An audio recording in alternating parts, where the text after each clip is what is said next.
30 वर्ष हसत खेळत संसार केल्यानंतर माझी पत्नी अचानक घटस्फोटाचा हट्ट करू लागली. मी आणि मुलांनी तिला खूप समजावलं, पण ती भांडण करून घटस्फोट घेऊन घर सोडून गेली. केवळ 7 दिवस झाले होते आणि तिच्या मृत्यूची बातमी आली.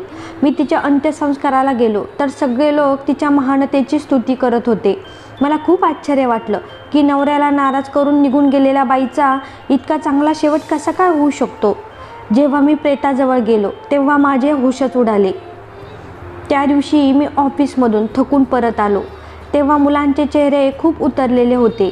मी माझा थकवा बाजूला ठेवून त्यांना माझ्या खोलीत बोलावलं आणि विचारलं, काय झालं आहे? तुम्ही दोघं इतके उदास का आहात? माझं बोलणं ऐकून त्यांच्या डोळ्यातून अश्रू वाहू लागले. माझी 2च मुलं, 25 वर्षाची मुलगी आणि 28 वर्षाचा मुलगा.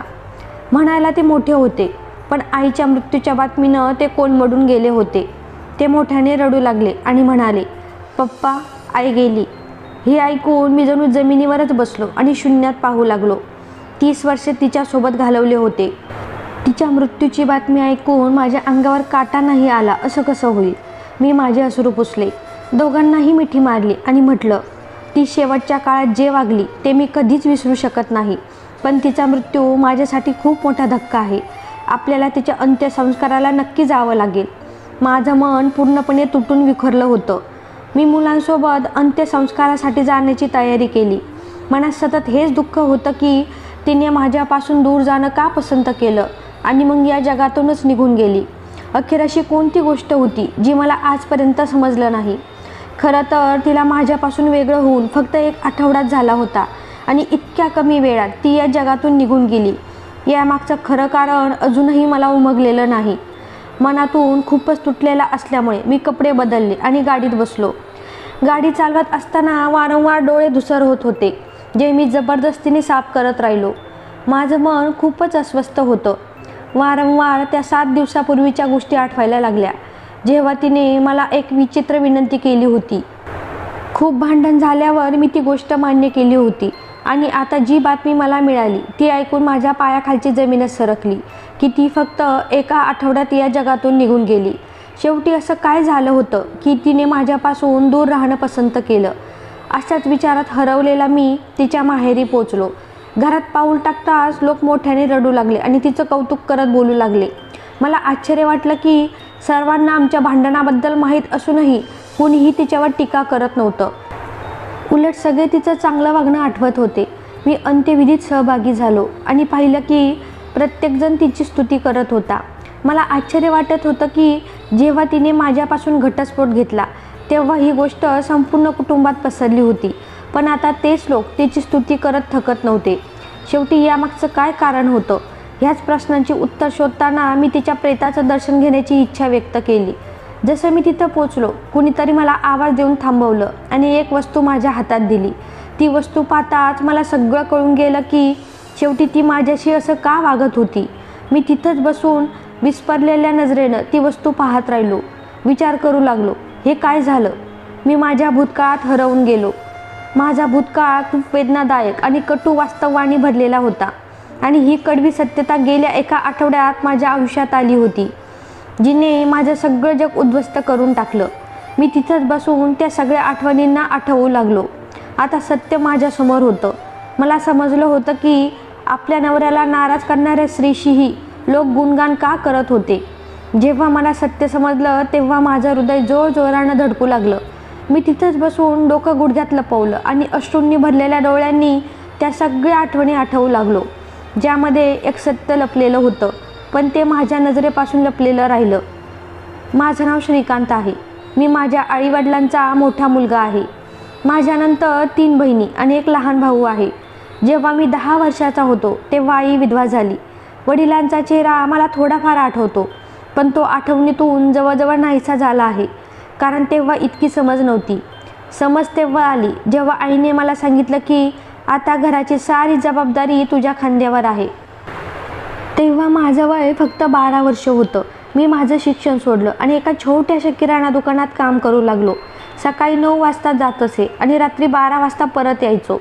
मला महिन्याचा पगार खूपच कमी मिळायचा, पण आईसाठी तोही फार होता. ती स्वतःही खूप मेहनत करत असे. घराघरात जाऊन काम करत असे, पण ती मजबूर होती. अशा प्रकारे तिच्या कामामुळे आणि माझ्या दुकानाच्या नोकरीमुळे आमचं घर चालायला लागलं. कधीकधी खूपच हालाकीची परिस्थिती यायची, पण आईने नेहमी संयम आणि कृतज्ञतेचा मार्ग पत्करला. म्हणून ते दिवसही गेले, दिवस जात गेले. माझ्या मालकांना जेव्हा जाणवलं की मी प्रामाणिक आणि चांगला मुलगा आहे, तेव्हा त्यांनी मला त्यांच्या मोठ्या दुकानात पाठवलं, जिथं माझा पगार वाढवण्यात आला. जेव्हा मी आईला ही बातमी सांगितली, तेव्हा तिने लगेच सांगितलं, माझ्या मालकांनीही माझा पगार वाढवला आहे. तिने सांगितलं की आता आपल्या दोघांच्या कमाईतून जे पैसे वाचतील ते तुझ्या बहिणीच्या हुंड्यासाठी बाजूला ठेवायला हवेत. मला आईची ही गोष्ट पटली. जरी माझं वय 15 वर्ष होतं, तरी परिस्थितीने मला वेळेआधीच मोठं केलं होतं. मी सगळं नीट समजू लागलो होतो. रात्रंदिवस मेहनत करून आम्ही एवढं जमवू शकलो की एका बहिणीसाठी हुंडा तयार झाला आणि चांगलं स्थळ आल्यानंतर तिचं लग्न लावून दिलं. ही माझ्या आयुष्यातील पहिली यशस्वी गोष्ट होती. याच दरम्यान मला अभ्यासाची आवड निर्माण झाली आणि मी पुन्हा एकदा शिक्षण सुरू केलं. मी सकाळी कामावर जायचो आणि रात्री मोकळा वेळ मिळाला की अभ्यास करायचो. मी माझ्या लहान भावालाही अभ्यासासाठी प्रेरित करायचो. तो अजून लहान होता, पण तरीही मी त्याच्यात अभ्यासाची आवड निर्माण केली. सलग 3 वर्षाच्या मेहनतीनंतर आणि संघर्षानंतर मी 10वी उत्तीर्ण झालो आणि कॉलेजमध्ये प्रवेश घेतला. ही 3 वर्ष माझ्या आयुष्यातील सगळ्यात कठीण वर्ष होती.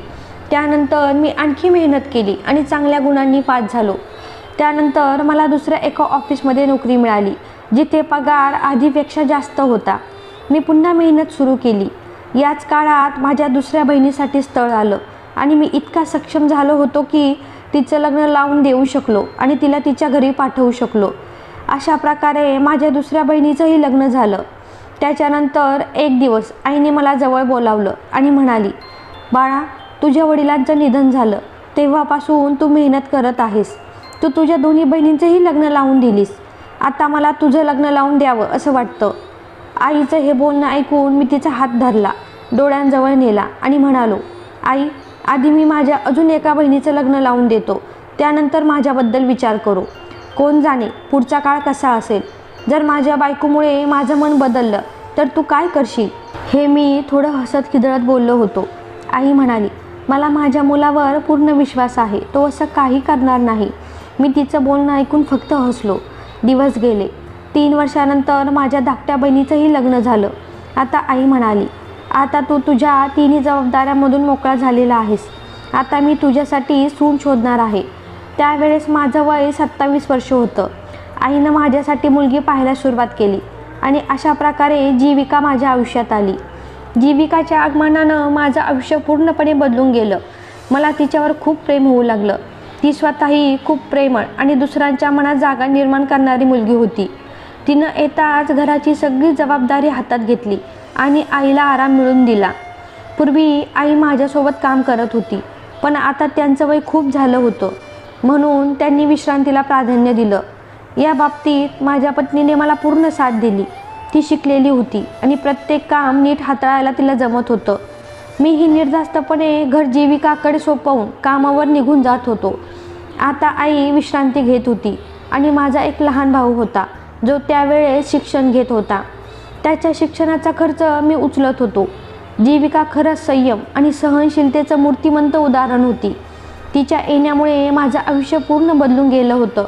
लग्नानंतर केवळ 3 महिन्यातच अचानक ऑफिसमध्ये माझ्यावर भ्रष्टाचाराचा आरोप लागला आणि मला माझी चांगली नोकरी गमवावी लागली. मी पुन्हा एकदा शून्यावर आलो आणि कोसळून रडलो. पण ती माझी पत्नीच होती, जिनं माझ्या खांद्यावर हात ठेवत म्हटलं, जबाबदाऱ्या वाटून घेण्यासाठी माझा खांदा देखील आहे.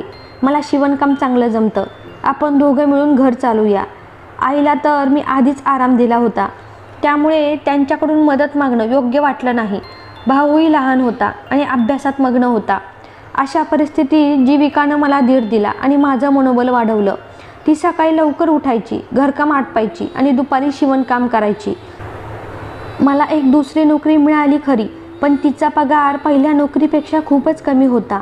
थोडीफार आर्थिक तंगी होतीच, पण जीविकाच्या धैर्यानं, प्रेमानं आणि साथीनं मला इतकं सक्षम बनवलं की मी त्या कठीण काळातून बाहेर पडू शकलो. जवळपास 3 वर्ष हेच सगळं चाललं आणि आम्ही हेही विसरलो की देवानं अजून आम्हाला अपत्याचं सुख दिलेलं नाही. 3 वर्षानंतर अचानक वडिलांचे एक जुने मित्र भेटायला आले. त्यांनी मला पाहिलं आणि मिठी मारली. म्हणाले, तुझ्या वडिलांनी तू लहान असताना माझ्याकडे वचन घेतलं होतं की तुला मी माझ्या ऑफिसमध्ये जागा देईन आणि मी होकार दिला होता. आता ते वचन पाळण्याची वेळ आली आहे. त्यांनी मला एका पत्त्यावर बोलावलं. मी लगेच तिथे पोचलो. तिथे माझं खूप छान स्वागत झालं आणि मला असं वाटलं की मी माझ्याच कंपनीत आलो आहे.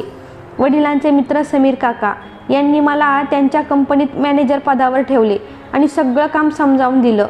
माझं शिक्षण देखील सुरूच होतं, त्यामुळे त्यांनी मला एक उत्तम पद दिलं. त्याच वर्षी जीविकाने मला आई होण्याची गोड बातमी दिली. मी आनंदाने नाचलो आणि तिचे हाताचे प्रेमाने चुंबन घेतले. मी म्हणालो, आता तुला अजून शिवणकाम करण्याची गरज नाही, कारण देवाने येणाऱ्या बाळाच्या उदरनिर्वाहाची जबाबदारी आधीच माझ्यावर सोपवली आहे. 9 महिन्यानंतर आमच्या घरी पहिल्या मुलाचा जन्म झाला. मी अत्यंत आनंदित होतो. आईने सुद्धा आपल्या नातवाला हातात घेऊन प्रेम केलं. आमचं घर एक आदर्श बनलं होतं. आता आई वयस्कर झाली होती आणि तिच्या गुडघ्यामध्ये सतत दुखणं असायचं, त्यामुळे जीविका आनंदाने तिची सेवा करत असे. तिची ही सवय मला खूप आवडायची. कधीकधी मी तिच्यासमोर आईला म्हणायचो, आई, तुझी की माझी कोणती अशी चांगली कृती देवाला इतकी आवडली की देवाने तुला जीविकासारखी सून आणि मला जीविकासारखी पत्नी दिली. देवाने माझ्या आयुष्यावर फार मोठा उपकार केला आहे, जो मी कधीच फेडू शकणार नाही. जीविकाने माझी साथ त्या काळात दिली जेव्हा मला वाटलं की मी पूर्णपणे कोसळलो आहे, जेव्हा मला वाटलं की आता कोणी माझा आधार होणार नाही. तिने प्रत्येक चांगल्या वाईट क्षणात माझी साथ दिली आणि मला योग्य अयोग्य याची ओळख करून दिली.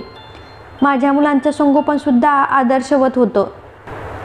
तिच्यात इतक्या सुंदर गोष्टी होत्या की त्या मोजायला बसलो तर कधीच संपणार नाहीत. ती खरंच एक उत्तम गृहिणी ठरली होती. माझ्या आयुष्यात तिच्यासारखी दुसरी कोणीच असू शकत नव्हती. जेव्हा डॉक्टरांनी आईला पूर्ण बेड रेस्टचा सल्ला दिला, तेव्हा जीविकाने सगळी जबाबदारी आपल्या खांद्यावर घेतली. मी तिला म्हटलं होतं की तुझ्या मदतीसाठी मी एक नर्स ठेवतो, पण तिने लगेचच ठाम नकार दिला. ती म्हणाली, घरातल्या वडीलधाऱ्यांना एखादं आजारपण लागलं तर त्यांना दुसऱ्याच्या हवाली करत नाहीत. ही तर सेवा करण्याची चांगली संधी असते आणि ती मनापासून निभावली पाहिजे. ही तर ईश्वराची देणगी आहे. वडीलधाऱ्यांच्या पायाखाली स्वर्ग असतो. तिचं हे बोलणं ऐकून मला तिच्यावर खूप प्रेम आलं. याच काळात तिला दुसऱ्यांदा आई होण्याचा आनंदही मिळाला, पण तिने स्वतःचा आनंद बाजूला ठेवून माझ्या आईची मनापासून सेवा केली. आईने शेवटच्या क्षणी तिला भरभरून आशीर्वाद दिले आणि म्हणाली, तू तुझ्या चांगल्या स्वभावाने या घराला स्वर्ग केलंस. देव तुझ्या स्वर्गालाही सुंदर करो आणि तुझे तिथेही आपलेपणाने स्वागत करो. आईच्या या शुभेच्छावर मी कधी कधी हसत असे आणि म्हणायचो, आई, तू माझ्या बायकोला आत्तापासूनच मरणाचा आशीर्वाद देतेस का? तर जीविका मला लगेच थांबवत म्हणायची, असं नका म्हणू. वडीलधाऱ्यांच्या आशीर्वादामध्ये खूप गुपितं असतात. त्यांना आशीर्वाद देऊ द्या. जर त्यांचा आशीर्वाद मला लागला तर माझं आयुष्य आणि परलोक दोन्हीही उजळून जातील. आईचं मन तिच्यावर इतकं जडलेलं होतं की शेवटच्या काळात ती जास्त वेळ तिच्यासोबतच असायची आणि गप्पा मारायची. मी मुलगा असूनही जशी सेवा करायला हवी होती तशी सेवा मी करू शकलो नाही, पण जीविकाने सुनेच्या भूमिकेतून ती सगळी सेवा मनापासून केली.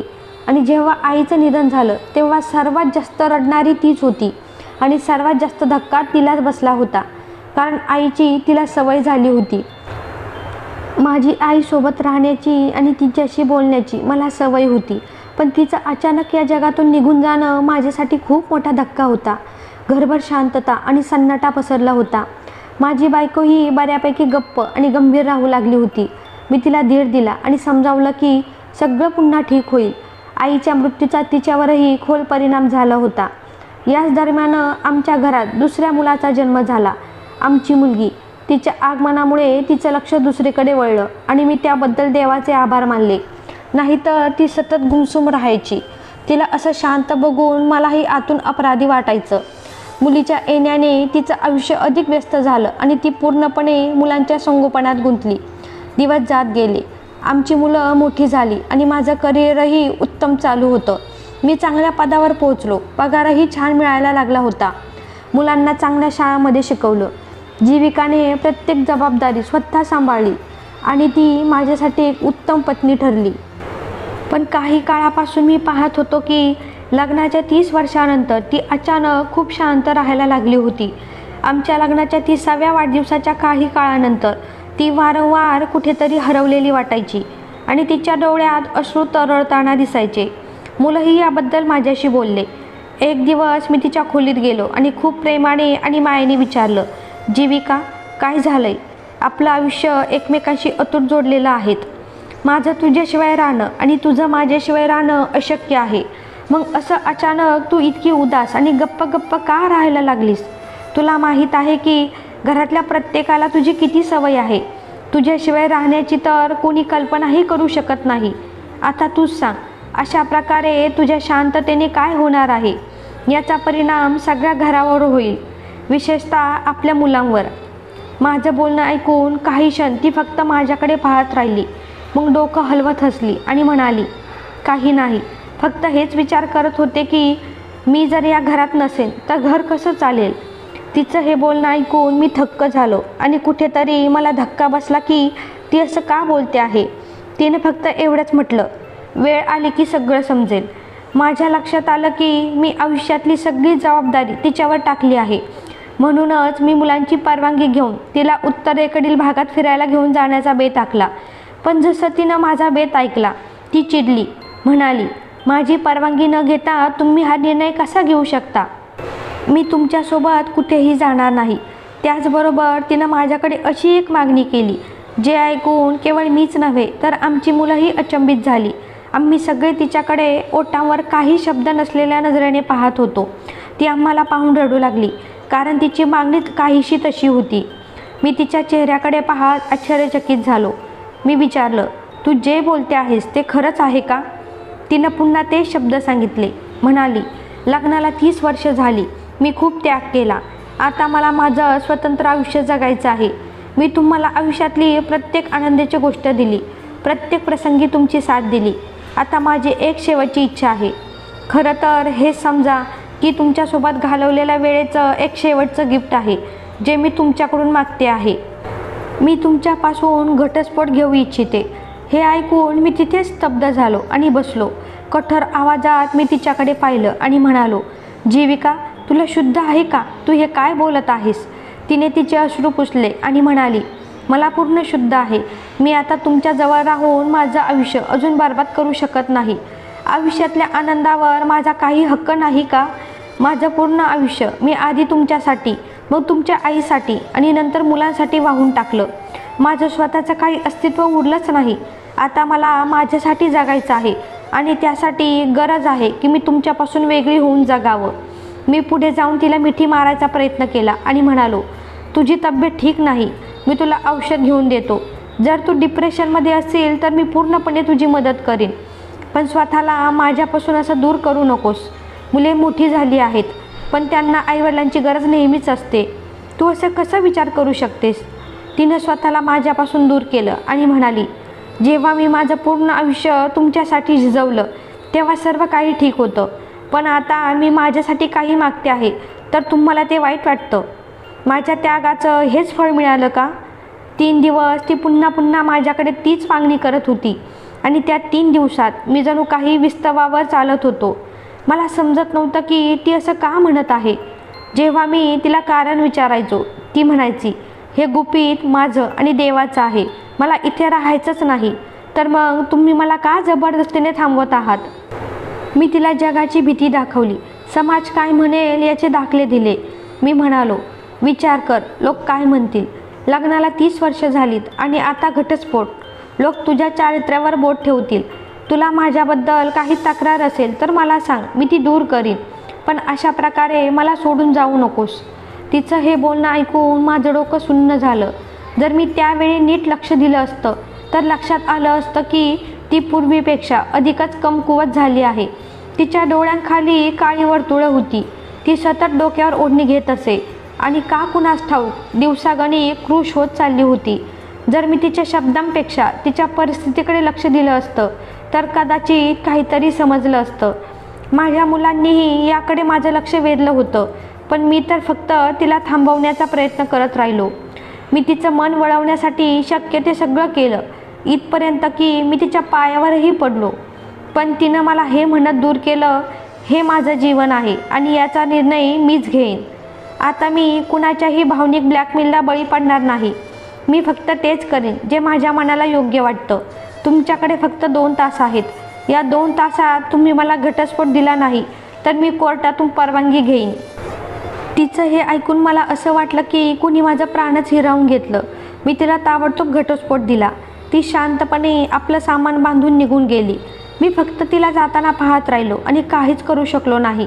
फक्त हताशपणे हात चोळत राहिलो.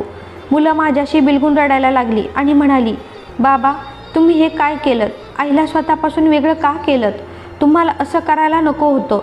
मुलं खूपच अस्वस्थ झाली होती. 3 दिवसांनी मी पुन्हा अभ्यासात गुंतलो. पण माझी अवस्था अशी होती की जणू कोणीतरी माझ्या अंगावर जखमा केल्या आणि त्यावर मीठ चोळलं. सतत अंग जळत असल्यासारखं वाटायचं. माझे दिवस रात्र आता जागून जायला लागले. ऑफिसमध्येही माझ्या कामावर त्याचा परिणाम होऊ लागला. तसंही माझ्या निवृत्तीस फक्त 3 महिनेच उरले होते. मला नको होतं की शेवटच्या टप्प्यावर काही असं होऊ नये ज्याचा परिणाम माझ्या रिटायरमेंट आणि पेन्शनवर होईल. घरात एक विचित्र शांतता पसरली होती. घराची रौद्रता संपली होती. जीविकाच्या जाण्यानं सगळं संपल्यासारखं वाटत होतं. मी तिच्या मागे गेलो नाही आणि वाट पाहत राहिलो की कदाचित कधीतरी ती आपल्या निर्णयावर पश्चाताप करेल. पण मला काय माहीत, पश्चाताप तर मलाच करावा लागेल. पूर्ण 1 आठवडा गेला. एक दिवस मी ऑफिसमधून थकून घरी आलो तर मुलं माझ्याशी बिलगून रडायला लागली. म्हणाली, बाबा आई गेली, आईचं निधन झालंय. हे ऐकताच माझा श्वास अडकला. मी ताबडतोब अंत्यविधीकडे धाव घेतली. मुलंही माझ्यासोबत होती. जेव्हा तिथे पोचलो तेव्हा लोक तिचं खूप कौतुक करत होते. भगवंताच्या नामस्मरणाचा जप सुरू होता. हे सगळं ऐकून मला शंका आली. हे कसं शक्य आहे? मी तिच्यावर खूप प्रेम करत होतो. तिच्या विरहाचा मला प्रचंड दुःख होतं. असं वाटत होतं जसं कोणीतरी माझं हृदय हजारो तुकड्यात फोडून टाकलं आहे. पण माझ्या मनात एक विचारही होता. एका पतीची अवहेलना करणाऱ्या स्त्रीचं लोक इतकं कौतुक कसं करू शकतात? अचानक मी जीविकाला शेवटचं पाहण्यासाठी पाऊल उचललं. तेव्हा तिथे असलेल्या तिच्या वहिनीने माझ्या हातात एक कागद दिला. माझं लक्ष जीविकाच्या चेहऱ्यावर गेलं. तो पूर्णपणे प्रकाशमान होत होता. तिचा चेहरा खूप तेजस्वी आणि शांत दिसत होता. हे पाहून माझं मन अगदी शांतीने भरून गेलं. जसं मी तो कागद उघडला आणि वाचायला सुरुवात केली. त्यात लिहिलं होतं, माझ्या प्रिय पतीस, जगातील एक कडवी वास्तविकता आजच मला कळली आहे. ही वास्तविकता इतकी वेदनादायक आहे की ती नाकारू सुद्धा वाटत नाही. डॉक्टरांनी मला एका अशा रोगाबद्दल सांगितलं आहे जो व्हायरससारखा पसरतो आणि मानवी शरीरावर गंभीर परिणाम करतो. हा रोग दर 100 व्यक्तीपैकी एखाद्यालाच होतो आणि ज्याला होतो त्याचं संपूर्ण कुटुंबही त्याच्या प्रभावाखाली येऊ शकतं. इतकंच नव्हे तर मृत्यूही होऊ शकतो. जेव्हा मला या रोगाबद्दल समजलं तेव्हाच मी मुद्दामहून तुझ्याशी भांडण तंटा करायला सुरुवात केली, जेणेकरून मी स्वतःला तुझ्यापासून दूर करू शकेन. कारण तू आणि आपली मुलं मला खूप प्रिय आहात. मी तुझ्यावर कधीही रागावले नाही आणि माझ्या आयुष्यात असा कोणताही दुसरा पुरुष नव्हता ज्याच्यासाठी मी तुला सोडलं. फक्त हाच रोग होता ज्यामुळे आपण वेगळं झालो. डॉक्टरांनी सांगितलं की जसजसा वेळ जातो हा आजार पसरत जातो. 1 महिना उलटताच घरातले बाकी लोकही या आजाराच्या विळख्यात येऊ शकतात. या आजारावर अजूनपर्यंत जगात कोणताही इलाज उपलब्ध नाही. या आजारात सुरुवातीला माणसाची त्वचा गळायला लागते, मग त्याचं मांस सडायला लागतं आणि त्यामध्ये किडे पडतात. हा संसर्ग इतरांपर्यंतही पोचू शकतो. म्हणूनच मी तुझ्याशी घटस्फोट घेतला आणि एका निर्जन जंगलात एका झोपडीत राहायला सुरुवात केली आणि तिथेच माझा मृत्यू झाला. मला पूर्ण विश्वास आहे की माझ्या मृत्यूनंतर तुला हे पत्र मिळेल. मला माफ कर. जेवढ्या यातना मी तुला दिल्या त्याच मला खूप दुःख आहे. माहीत नाही या यातना तुला किती काळ जाणवत राहतील, पण माझ्या मनापासून प्रार्थना आहे की देव हे दुःखाचे दिवस लवकर संपव आणि मी लवकर या जगातून निघून जाऊ. तुझ्यापासून वेगळं होऊन आज 3रा दिवस आहे आणि मी हे पत्र लिहित आहे. आशा आहे की तुला ते पत्र मिळेल आणि तू मला माफ करशील. हे पत्र वाचताच मी जोरजोरात रडायला लागलो. माझा आवाज ऐकून सगळे लोक जमले आणि जेव्हा त्यांनी पाहिलं की मी माझ्या बायकोच्या मृतदेहावर डोकं ठेवून रडतो आहे तेव्हा त्यांनी आमच्या नशिबावर हळहळ व्यक्त केली. जेव्हा मी माझ्या मुलांना ही गोष्ट सांगितली तेव्हा तेही रडायला लागले. ते म्हणू लागले, आईने आमच्या सगळ्यांच्या जीवाला वाचवण्यासाठी स्वतःला आमच्यापासून वेगळं करून टाकलं. आम्हाला तिची सेवा करण्याची संधीही दिली नाही आणि पुन्हा एकदा आमच्यासाठी स्वतःचा जीव देऊन टाकला. कदाचित तिने आम्हाला सांगितलं असतं तर आम्ही तिचा उपचार करून घेतला असता. आम्हीच इतके बेफिकीर होतो की तिची अवस्था पाहूनही आम्हाला कळलं नाही की ती किती वेदनेतून जात होती. तेव्हा मला समजलं की माझी पत्नी जी मला रागावून निघून गेली होती, प्रत्यक्षात तिने माझ्यावर आणि आमच्या मुलांवर खूप मोठा उपकार केला होता. ह्याच उपकारामुळे देवाने तिचं नाव प्रेमाने आठवणाऱ्या लोकांमध्ये समाविष्ट करून टाकलं. आता मी दररोज स्मशानभूमीत जातो, ताजे फुलं ठेवतो, तिच्याशी भरपूर बोलतो आणि सांगतो की जरी ती आता ह्या जगात नसली तरी मी स्वर्गात तिची वाट पाहत आहे. आपण दोघं स्वर्गातले साक्षीदार होऊ. ह्या जगात 30 वर्ष एकत्र घालवल्यानंतर तिच्यापासून वेगळं होण्याची कल्पनाही माझ्या आत्म्याला अस्वस्थ करून टाकते. आता मी मृत्यूची वाट पाहत आहे. आयुष्यातल्या सगळ्या जबाबदाऱ्या पार पडल्या आहेत. आता फक्त माझ्या पत्नीपर्यंत पोचायचं बाकी आहे. त्या पत्नीपर्यंत जिने आमच्यासाठी आपला जीव दिला आणि आम्हाला कधीच जाणवू दिलं नाही. देव माझ्या पत्नीला स्वर्गात सर्वोच्च स्थान देवो. म्हणून मित्रांनो, या भावनिक आणि हृदयस्पर्शी कथेमागील मुख्य संदेश असा आहे की खरं प्रेम निस्वार्थ असतं, जे आपल्या प्रिय व्यक्तीच्या भल्यासाठी कुठलाही त्याग करण्यास तयार असतं. एखाद्या त्यागाची आणि प्रेमाची वेळेवर जाणीव करून घेणं आणि त्याचं कौतुक करणं फार महत्त्वाचं आहे. कारण अनेकदा आपल्याला आपल्या जवळच्या व्यक्तींच्या भावना आणि वेदना ते आपल्यासोबत नसल्यावरच समजतात. तसेच ही कथा आपल्याला हे देखील शिकवते की प्रेम अजरामर असतं, ते मृत्यूच्या पलीकडे जिवंत राहतं. तर मित्रांनो, तुम्हाला ही कथा आवडली असेल तर लाईक, शेअर आणि सबस्क्राईब करा. लवकरच भेटू पुढील कथेसोबत. तोपर्यंत धन्यवाद.